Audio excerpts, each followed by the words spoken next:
मित्रांनो, तुमच्या सगळ्यांचे स्वागत करतो आपल्या मुंबईचा कोली या यूट्यूब चॅनलमध्ये। मित्रांनो, आता डिसेंबर महिना चालू आहे। डिसेंबर महिना जरी थंडीचा असला तरी दुपारच्या वेळेला खूप ऊन येत असते, त्याच्यामुळे कोल्यांची मासली ही सुकून जाते। पण मागील 3-4 दिवस झाले खूप पाऊस पडत आहे आणि आजही पाऊस पडत आहे, त्यामुळे कोल्यांच्या मासलीचे फार मोठ्या प्रमाणात नुकसान झाले आहे। ती पाणी पडत असल्यामुळे पाण्यात वाहून गेली आहे आणि ती पुन्हा सुकणार नाही।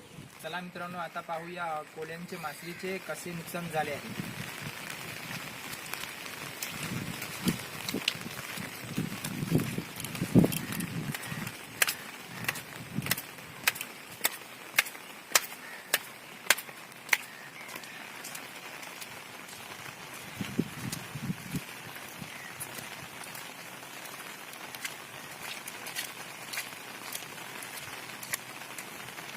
मित्रांनो, माझ्या पाठीमागे तुम्ही बघू शकता कोल्यांची सर्व मासली इथे सुकत टाकली होती, पण आता पाऊस पडल्यामुळे ती सर्व वाहून गेली आहे।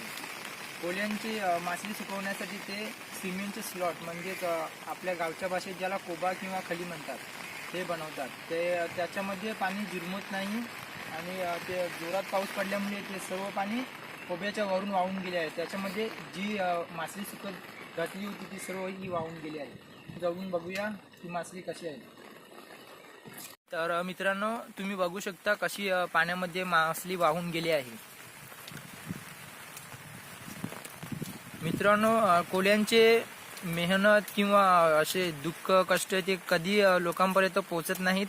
फक्त चांगली जास्त मासली जेव्हा भेटते तेच व्हिडिओ तुम्हाला पाहण्यासाठी मिळतात। तर आपण एक आज नवीन प्रयत्न केला आहे काहीतरी नवीन दाखवण्याचा।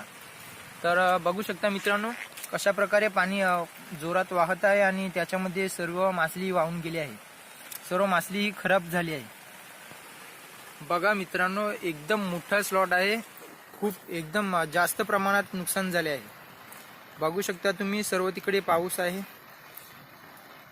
जेव्हा जेव्हा निसर्गाचा असा अचानक रंग बदलतो तेव्हा कोल्यांना आणि शेतकऱ्यांना खूप मोठ्या प्रमाणात त्याचा फटका बसतो, त्यांचे नेहमी नुकसान होत असते। ते मित्रांनो, आपला कोली बांधव जेव्हा मासेमारीसाठी खोल समुद्रात जातात तेव्हा 3 दिवस किंवा 4 दिवस ते कंटिन्यू पाण्यातच असतात। ते रात्र आणि दिवस असं काही बघत नाही, आराम त्याला भेटत नाही। 4 दिवसांची त्यांची जी ट्रिप असते ती रात्रंदिवस मासली पकडत असतात आणि ती किनाऱ्यावरती आणून त्यांच्या बाई लोका म्हणजे कोल्ही ती मेहनत करून आपली कोब्यावरती पातळ करतात सुकवण्यासाठी आणि ती सुकत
आपण बघू शकतो अचानक आलेल्या पावसामुळे कशा प्रकारे मासलीचे नुकसान झाले आहे।